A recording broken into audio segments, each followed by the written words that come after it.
hasilnya lebih baik dan bisa diterapkan di skala luas, karena memang secara peluang untuk dilakukan keuntungannya, pertama informasinya adalah pengolahan tanahnya tidak dilakukan berulang. Sama aku di dia gordeng siko kan. Pengunci di bawah. Pengunci tanah. Ah,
Kegiatan hari ini sebenarnya adalah kegiatan dari Pak Jen dan Pak Armon. Kami diundang untuk menghadiri pembuatan demplot. Demplot ini mudah-mudahan hasilnya lebih baik dan bisa diterapkan di skala luas, karena memang secara peluang untuk dilakukan keuntungannya, pertama informasinya adalah pengolahan tanahnya tidak dilakukan berulang. Jadi pembuatan bedengan sekali, setelah itu tanam, panen. Jadi kalau seandainya ini memang cocok diterapkan di tempat kita dan hasilnya mungkin lebih baik daripada yang selama ini kita kerjakan, mudah-mudahan ini bisa diterapkan di semua kelompok tani. Apalagi memang salah satu peluang untuk penggunaan ini adalah untuk daerah yang tidak terlalu luas. Kalau lahan Bapak Ibu itu cuma di bawah 1 hektar, untuk pengerjaan ini mungkin bisa dilakukan masing-masing orang. Tapi kalau untuk skala luas memang ada kendala dalam hal panen, apalagi kalau panen harus pakai kombain.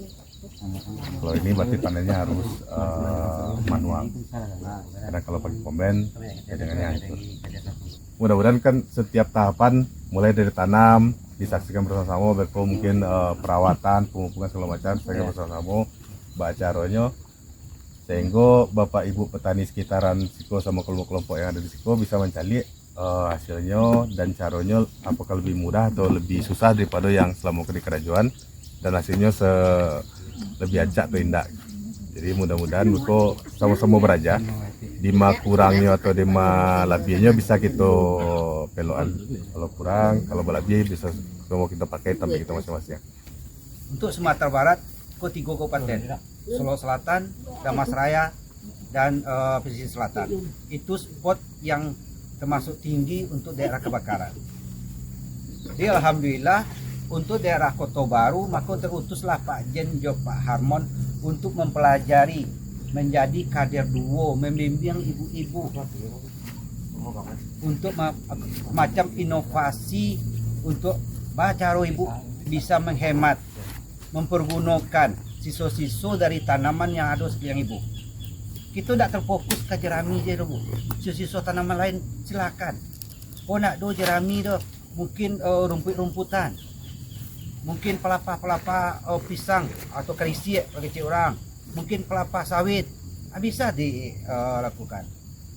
Dia ada semacam 3 sebenarnya programku, yaitu MTOT dan konvensional, kemudian bedengan kayu, dan serasah dalam untuk ayam. Kalau serasah dalam itu menghasilkan kompos. Kita balik bapu ayam itu kita pabian, inyo mangake tapi tentu dibate.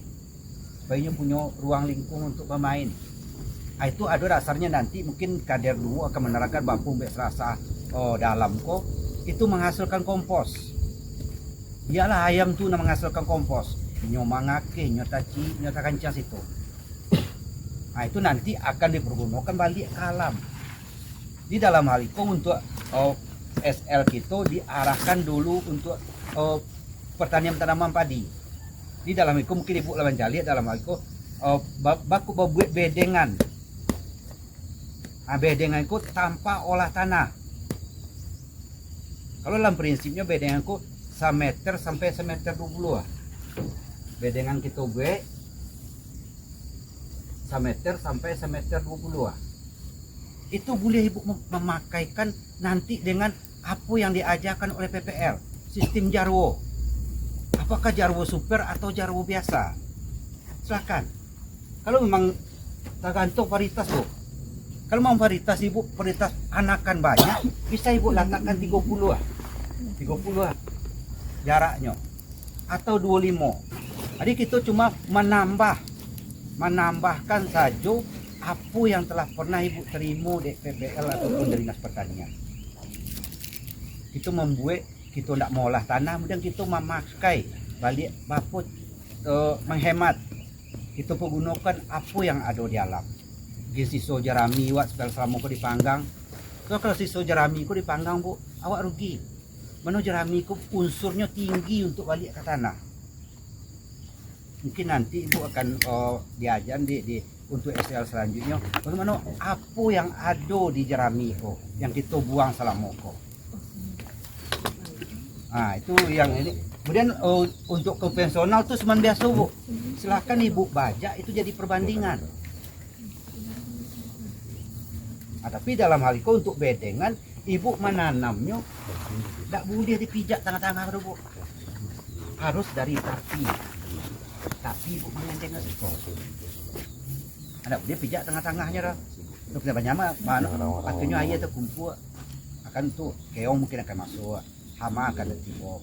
Jadi untuk keuntungan daripada itu mungkin untuk kini ibu masih merasa belum ada hemat biaya.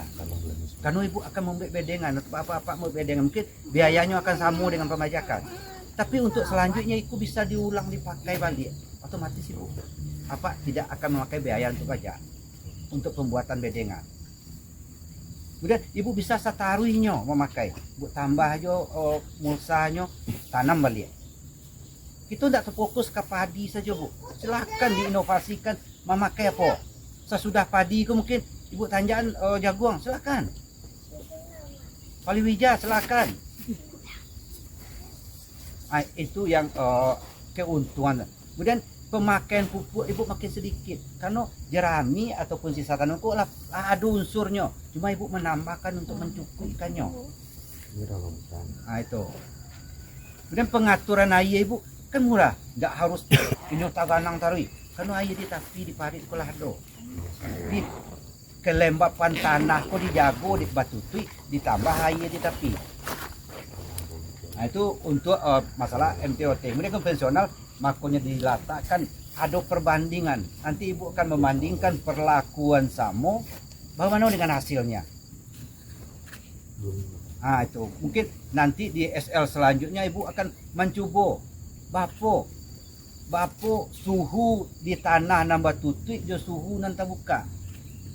Apa keuntungannya, apa kerugiannya? Nah itu mungkin dalam hal teknik secara pembuatan bedengan langsung penanaman. Dan untuk lanjutan daripada itu nanti ibu akan ada lanjutan SL selanjutan akan ada pengamatan dengan hama dan penyakit. Jadi banyak hal keuntungan kan ibu dapatkan dengan kita memakai ko.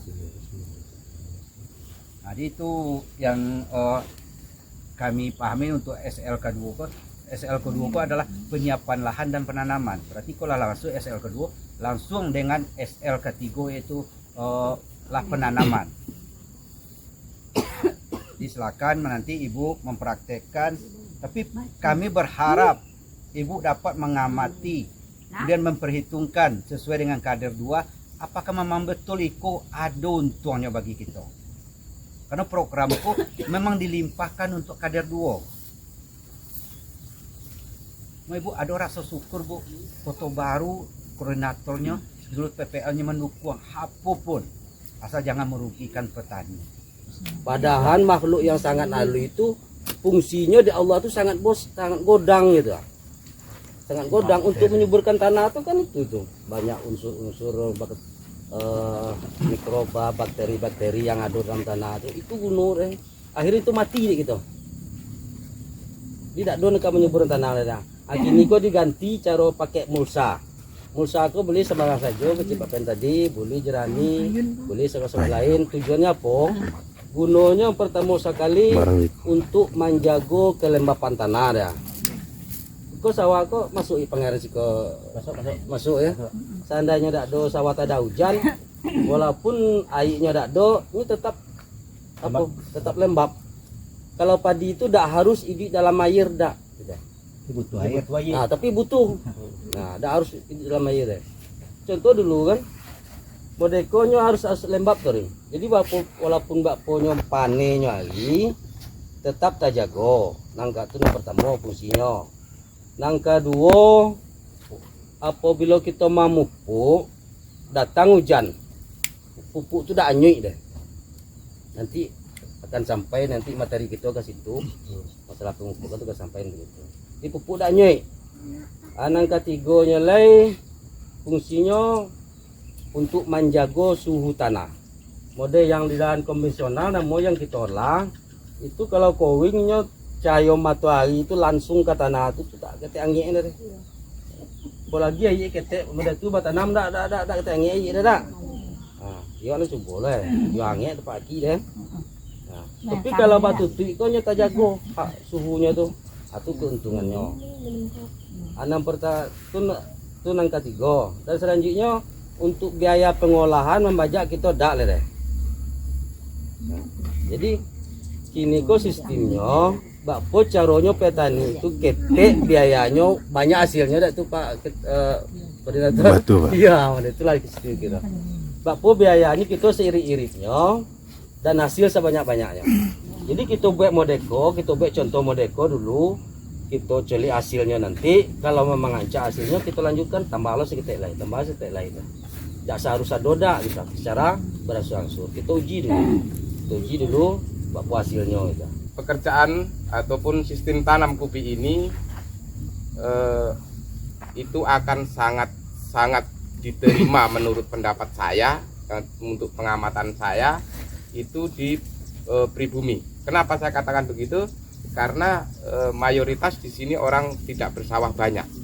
Mungkin yang setengah hektar palit tidak ada mungkin. Paling-paling seperempat.